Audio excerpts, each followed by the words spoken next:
Welcome to Better Sex, where you get the information and inspiration to create and enjoy your best possible sex life. Join your host, sex therapist Jessa Zimmerman, as she brings you expert guests, helpful tips, knowledge, and strategies to improve your intimate relationships.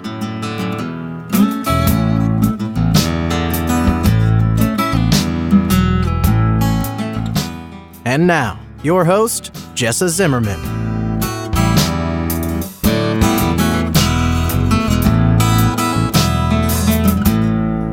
Hi, everybody. I'm Jessa, and I'm so happy you're here for this episode of Better Sex. I've dedicated my professional life to helping couples enjoy a fulfilling, intimate life. I believe that sex is important.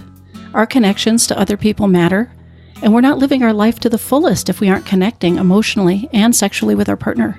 That's why I'm here, bringing ideas and information to help you live and love better.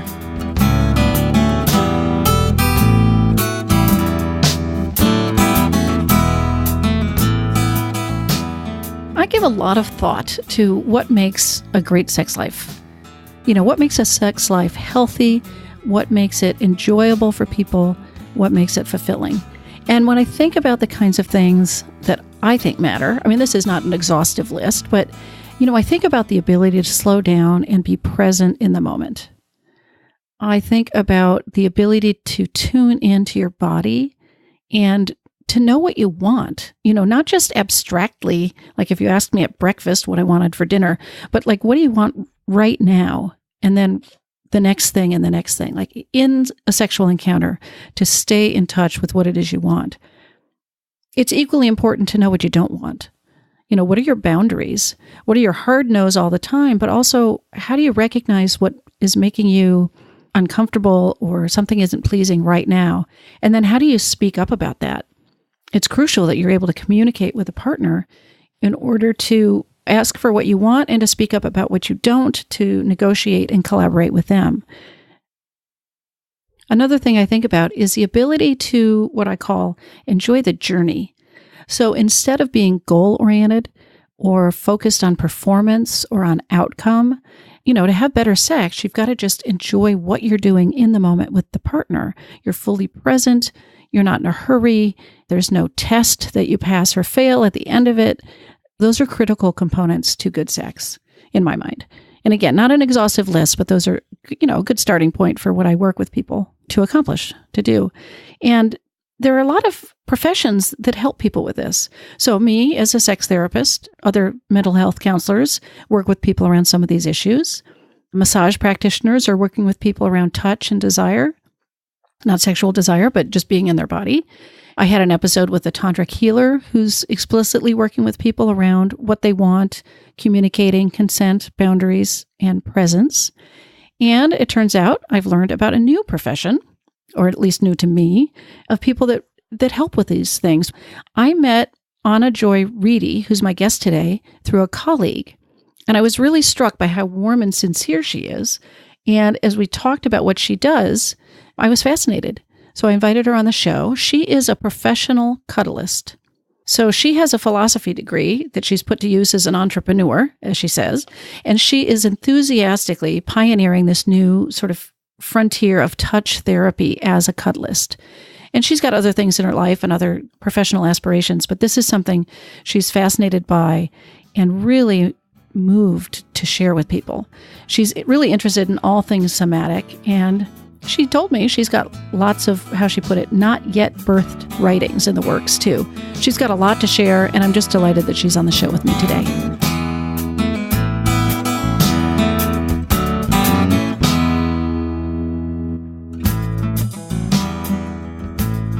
So, Anna Joy, thank you so much for being here with me today. Thanks, Jess. I've been looking forward to having this chat with you. Yeah. So, in my intro, I have said that you're a professional cuddler. Is that what you do? Is that how you name it? Yes, I am a professional cuddler. I'm a touch ambassador. I'm throwing out a lot of different names in my own practice right now as it takes shape. Something about human connection, but the official term is professional cuddling.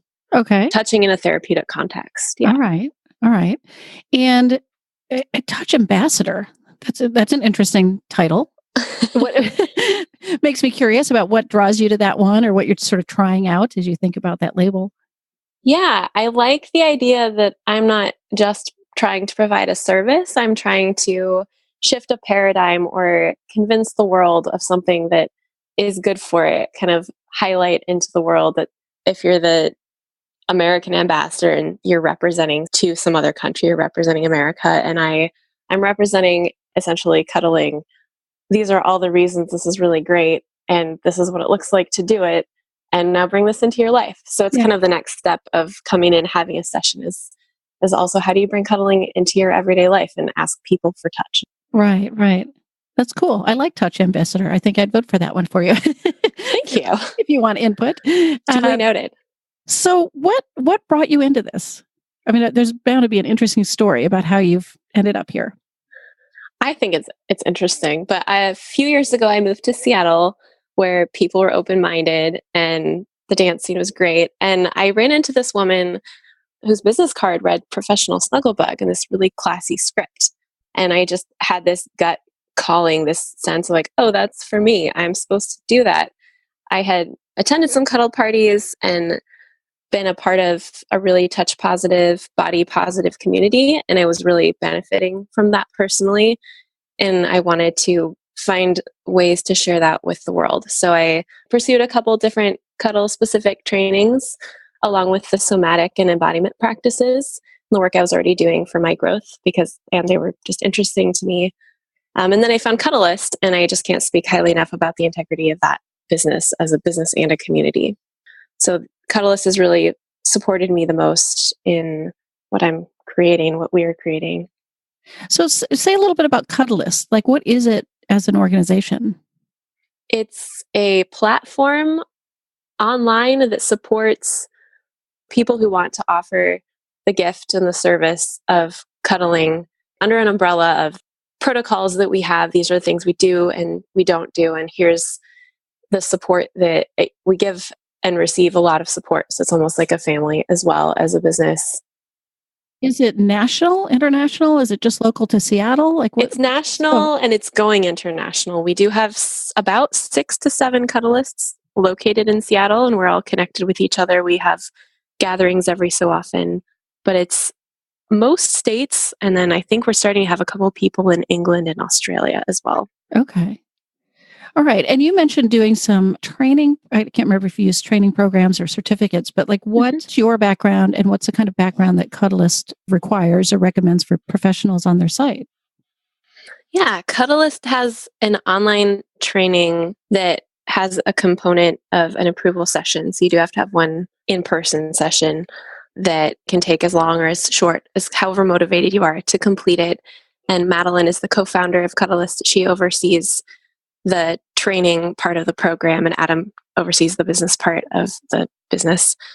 It's really great. It helps people get clear on whether they want to do this and how to do it in a sustainable way, how to connect with your own boundaries. I've heard a lot of feedback from people who do the training just having their marriages or their relationships improve because they start to ask more questions of, do I really want to do this thing, or do I want to be hugging you right now? All right. So what can people expect if they have a cuddling session or appointment? Or again, I don't know your language, so you're going to have to correct me if Session. A session. I go with session, yeah. Yeah. Because to go along with it being a healing modality. In a Cuddlist session, you can expect to receive focused, loving attention that is manifested as eye contact, hugging, holding, touching, breathing. You have a mutual commitment to not violate yourself and to express that with the others. There's a container. And along with that, holding, hugging, whatever it ends up looking like, some sessions there's no touch. It's just an authentic connection experience. Along with that, there's coaching to get even more aware of what your body really actually wants in the moment, and ultimately to help you get out of your head and into your parasympathetic nervous system. And so out of this, like, what am I supposed to do next space, and into a, what do I really want right now? And maybe I don't want anything right now. And just, yeah, relaxed, melting. So when you say coaching, now I'm picturing you're asking them questions that help them tune into their body and what it is they want, or to settle down. Yeah. Is that what you mean by coaching? And different people use different practices. I have a lot of Tantra breath background. So I tend to do take a deep breath into your body. Notice, is there a sensation coming up? Just notice it. Where do you have an inclination of your actually your body, not your head, saying something that you have a desire for? We also, I love the 3-minute game, which is connected with Betty Martin. She and someone else came up with it. And that's a practice of spending short amounts of time just tuning in with right now in this moment. What do you want to receive? Okay, what do you want to give for the next 1 minute or 3 minutes? What do you want? How do you want me to touch you? And how do you want to touch me? That's a whole hour-long explanation, but exercises like that, simple or more complex, depending on what someone wants. Some people just are like, let's stop talking, just hold me, just spoon me, right. or just be spooned by me. Yeah, so people come in with, it seems to me, probably various levels of comfort with this, clear about what they want or not. Yeah. Different sorts of expectations. And so it's always interesting. Yeah. It's always different. Right. So where do you do this? I mean, do you go to somebody's house? Do you have an office? Yeah, I have a studio space in Fremont that I call my Cuddle Cove. Okay. And people meet me there for 1 to 2.5 hour doses. And it's cute and private and great, cozy, warm. Yeah, 2.5 hours. That seems really long. That's the long end. Yeah, although I suppose just like everything, it goes faster once you're in there. Yes. So somewhere between an hour and 2.5 hours. Yeah. Okay. That's what I've found to work well. I think 90 minutes is sometimes ideal. And then sometimes a person doesn't really unwind for the first 90 minutes. And then the juicy, great, melty stuff happens after that. So it just depends where your melting point is, and give yourself time to be there past the melting point so you can swim in that. I don't know how to talk about these things or feelings. Right. Words. So does that mean people come in at sort of an open-ended time? No, we do schedule, but just people know themselves and they're like, I think an hour sounds kind of short, or they experience an hour and they're like, yeah, I wish that this had been longer. So I'm flexible. If I'm flexible, then I'm flexible. And if I'm not that day, then I'm not. But then they just know for next time. They learn right with repetition, and where their melting point sort of is. Okay. And then this is a question I have to imagine is on people's minds is it ever sexual? I love that question. So from the Cuddlist container, and of course my personal container, because I'm always checking in with myself, it's non-negotiably not sexual. And that's actually part of the gift of the container that I'm holding. If that word container makes sense, it's just the space, the rules around it there's that some are boundaries, a gift. Right? Yeah. So very explicitly not sexual. Yes. And at the same time, if I am working with a male-bodied person, I love to have the conversation that I am not against sex. We just don't happen to be doing it here. If you are aroused, that's no problem. Let's talk about what you want to do in that case, because I have a boundary. I'm a no to certain things around that. So do you want to put a pillow between us, or what would be more comfortable? Would you like to roll away and switch positions, or talk about something like kitties and bunnies, just something to keep it according to what we've committed to showing up there for? Okay. So do you have that kind of conversation? Like, let's say somebody comes in for the first appointment. Do you have that conversation with them ahead of time before they might get aroused, so that you've got that plan? Is that how that works? I do that usually in person, just so there's no room for confusion. I have a screening call first thing, and I mention, if it feels right, if it comes up that it's possible that you'll become aroused. That happens when people are relaxed, or if they haven't had contact for a long time, or just for whatever reason. Bodies will be bodies. And just so they know that I'm not going to be upset by that, and that I have stuff in place to make me feel comfortable and them feel comfortable. Yeah. It just seems like those would be worthwhile conversations having ahead of time, not right in the moment, right? Yeah. Yeah. So that's part of the beginning first few minutes of a very first session, to go more in depth with that, to get on the same page so that I know how they want me to handle the situation, and they know what the container is for how I want to handle. Right. So the way you're talking makes me think that there's some variation among practitioners. I mean, I'm assuming that everybody at Cuddlist, nobody's, having sex with their clients or anything like that. But in terms of exactly where the boundaries are or how you want to handle it, it sounds like you've got a lot of personal room to figure out, your particular way. Yeah, Cuddlist Code of Conduct, which we all commit to and want to commit to. I mean, if you don't want to, then you're not going to tend to be with Cuddlist, but Yeah. there's other places to go. And which all clients have to check the box for before they get to send the notification, like request form. I think the explicit comment is that we're not having a session in order to share erotic energy. And so for some people, they, I have a hard boundary around my lips. I don't like my lips being touched, even if they're dry, and we're not sharing saliva exchanging with a hand. But some people might be more comfortable with having their whole face be brushed down and their lips also being touched. So that's one example of that. Yeah. Or Okay. for someone, their feet might be really erotic for them. So you'd have a chat about maybe you'd avoid the feet for some sessions, but it depends on the person. And it's very much in the moment, staying that commitment to being comfortable emotionally and physically at all times and having communication about it, which is kind of the healing as well. Yeah, I was going to say, it sounds like one of the big gifts of this, I mean, beyond the touch, is that open communication and checking in about boundaries and consent and being able to reveal what's going on for you with somebody, that would be a huge part of that healing. Yeah, it's been really beautiful to be part of and to witness. Yeah. So how, I mean, maybe this seems like a silly question, but you mentioned a cuddle party, which is a term I've heard before. I have not been to one, but how's it different than what you're offering? I mean, I guess how's it the same and how is it different? So a cuddle party is a big group of people. There's a 40-minute workshop. I highly recommend them, even just to experience it for once, even if it feels like taking a plunge off the deep end. And you just get to snuggle and get really happy and blissed out for the next 2.5 hours. If I am at one of those events, I don't give goodbye hugs because I have to sober up so I can drive home. And it's super nourishing and really straight up, just what kind of touch do I want right now?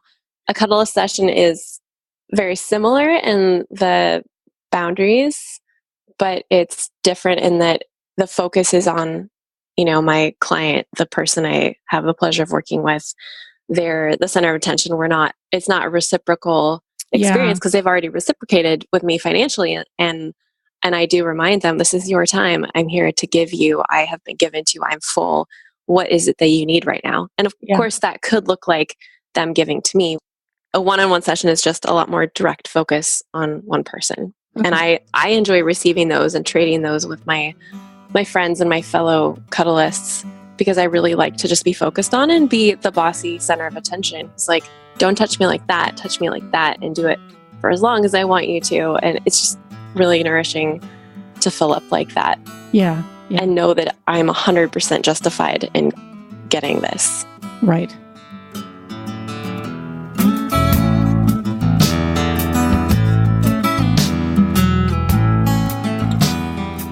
Hi, it's Jessa here, taking just a quick break. Thanks for listening so far. I wanted to let you know about the sex quiz that I've put together called How Healthy is Your Sex Life? I've taken a close look at the typical ways that I see couples get into trouble with sex, including avoidance, neglect, negativity, distraction, and boredom. And the free quiz will score your individual results based on these factors.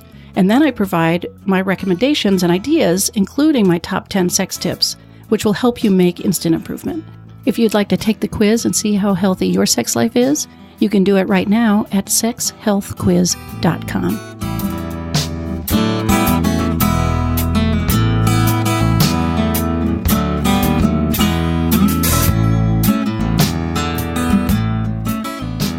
What kinds of issues can arise, I guess, either in a session or just in general as a practitioner? I've thought about two issues. So one is that I don't want to burn out. I mean, this is similar to massage therapy and psychotherapy. It's also practice that you can overdo yourself. I want to make it sustainable. And to do that, I stay really connected with the community and also practice a vigilant awareness of my own needs and desires. So I'm not saying yes to things that I'm a no to. Repeatedly, at least. If I notice it, then I can make that tweak. Right. And I work with a supervisor to help me kind of stay accountable and check in with that really specifically too. And because I want to grow as a practitioner. The other thought I had about issues is that as cuddlists, we are in some senses trendsetters and building a new paradigm, a new reality. So we just get to explain a lot what is it we're doing, and as we're kind of figuring out what is the value of this emotional labor and this thing that hasn't been highlighted before, and why am I highlighting it as a service, and also, what are the benefits of highlighting it in my life, and just being able to get intellectually clear on that so I can talk about it and express what's real for me. And so along with that is that touch and sex do get conflated. Yeah. And the belief that's being shifted is that physical intimacy and erotic intimacy don't have to be one and the same. So I'm presenting issues that already have solutions. But I love this. Well, that's good. This story from a cuddle party I went to. I think I've heard this several times from different people, that this guy was feeling down in the dumps and feeling blue about life. And his guy friends were like, yeah, you probably just need to get laid. And he'd been to these events and done this work, and in his head he was like, yeah, I think I just need to cuddle. Yeah. But societally it's ubiquitously acceptable to say, oh, you probably just need to go have sex with somebody. Right. But it's not super acceptable to be like, you probably just need a cuddle. Why don't you just go get held and loved and affectionated upon all over, and then you'll feel better. Right. But it's true, and it's so much less messy to do that. Yeah. and how silly, how upside down that we promote, just go have sex with somebody, I know. Just go get touch. What about safety issues? Is this a topic in the community? Is this something you've ever encountered or concerns you? I think we're set up so well with enough boundaries, hoops to jump through, if you will, that I personally don't encounter clients I feel unsafe with. I never get that far because I'm so honed in on listening to if I feel like a yes to working with this person or not. Okay. So not having an obligation, and I make sure I'm set up financially too, so I don't have any obligation to work with anyone, because that's not safe and that's also not genuine. I want to be genuinely showing up with love for whoever I choose to work with. So you have to, to be a client, you have to click the code of conduct. So that's a first step. And then I have a screening conversation with someone in which I explicitly will say, are you looking for platonic affection and touch? Are you looking for what I'm offering? And then if I feel the sense that if they say yes, then it's likely they are. And then thirdly, when they get in person, they sign my personal contract as well, and we go over that. So I don't want anyone to come who's confused and about what's going on. And I guess that I'm assuming that someone wanting sex, I'm conflating that again with safety. But I just get a good feel for someone before I meet up with them. So we haven't had safety issues. Yeah. But I can imagine that, in the world of people that work as a cuddlist, I'd imagine occasionally there's an incident or something, that safety is just on people's mind and you're trying to have protocols to keep you safe.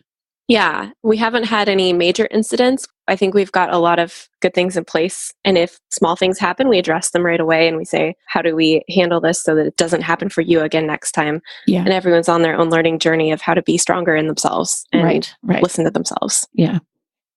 What kind of people use cuddling? Professional cuddling.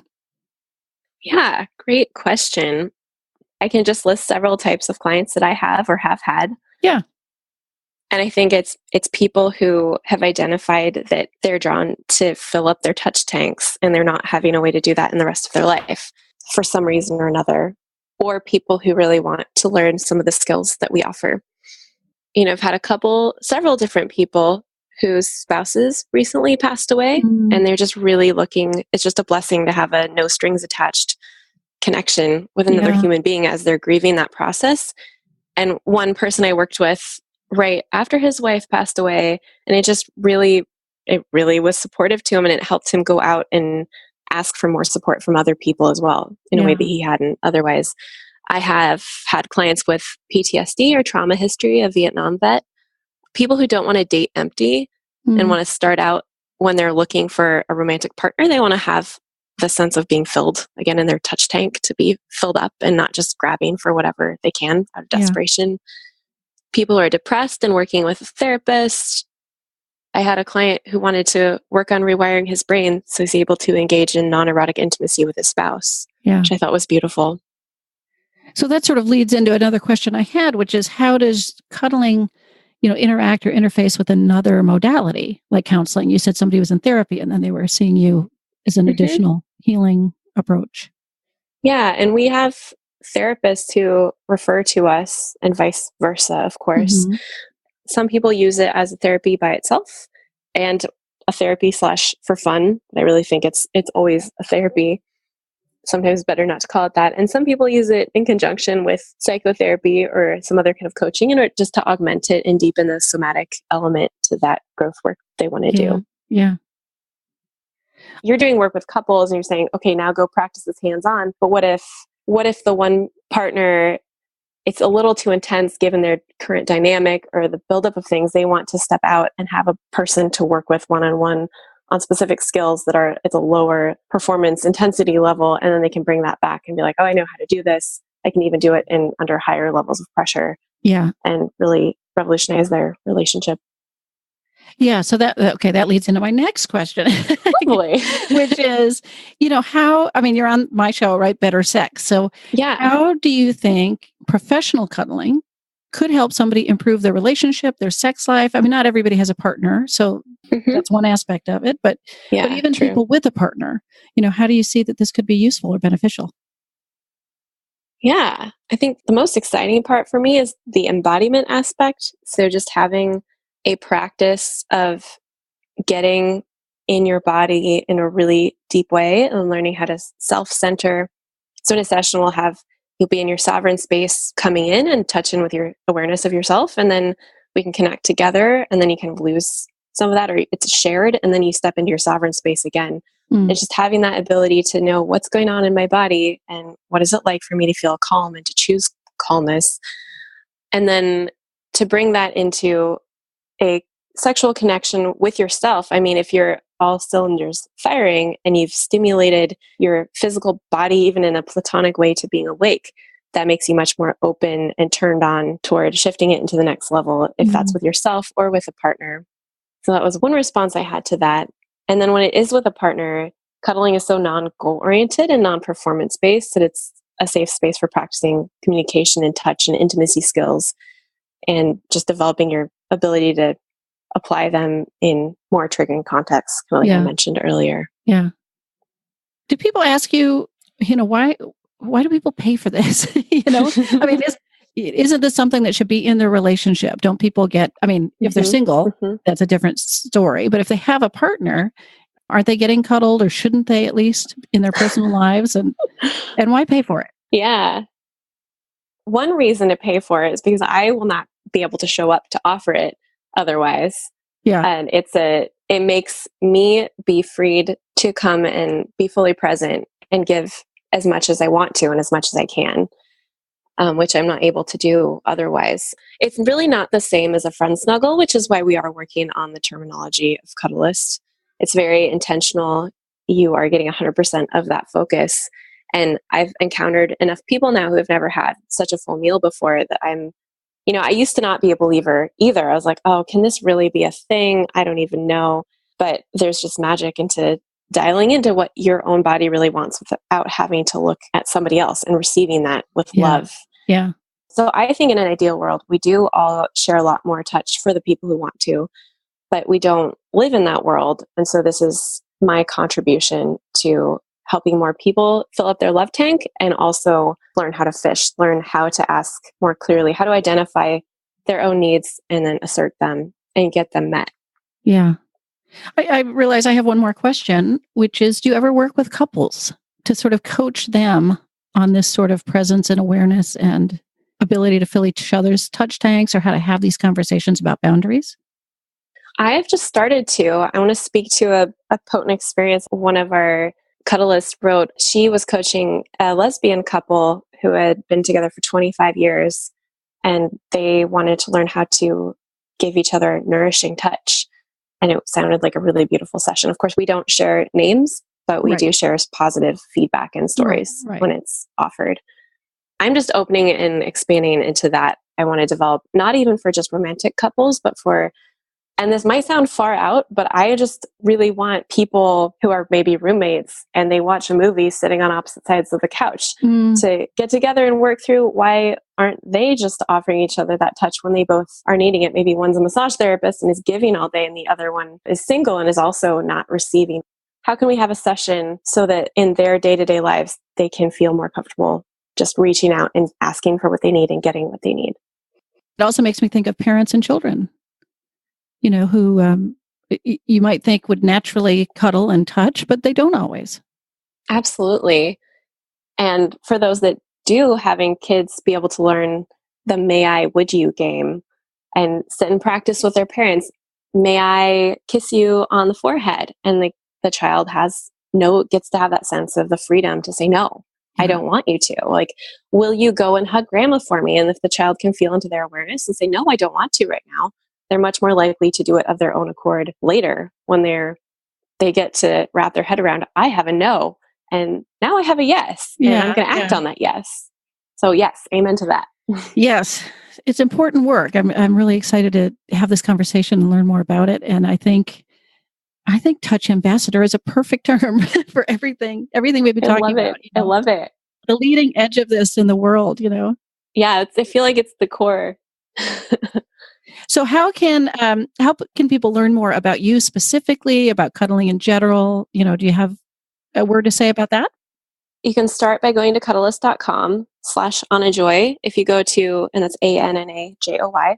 If you go to cuddlist.com, we also have a bunch of links to our favorite videos and articles on there. I can give you some links to post below if you'd like as well. Absolutely. Yeah, I'll put them on the show notes.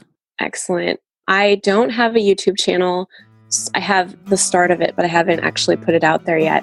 I can tell you that Janet Trevino is with us in San Antonio, and she has been prolific on that front on just about every topic. So she's a great person to listen to, but stay tuned for my commentary as well. And so you could probably put a link to her YouTube channel on the list too. Okay, great. Yeah. Well, thank you so much.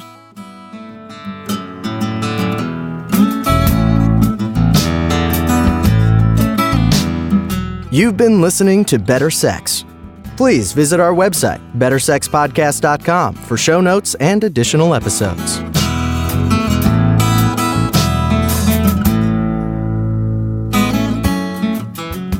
Thanks so much for listening. I hope you enjoyed the episode. I also want to thank my Patreon supporters. If you are interested in becoming a patron of the Better Sex Podcast, consider making a monthly pledge through patreon.com/bettersexpodcast. You can find the link in the show notes as well.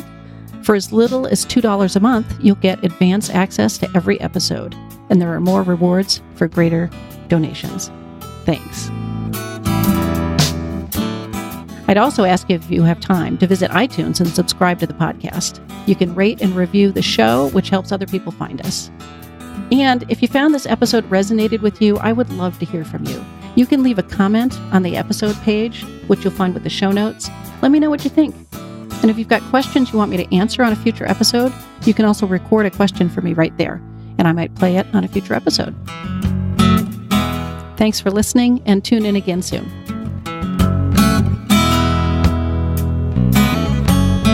Our theme music has been composed, recorded, and provided by Rick Ruskin, courtesy of Lion Dog Music.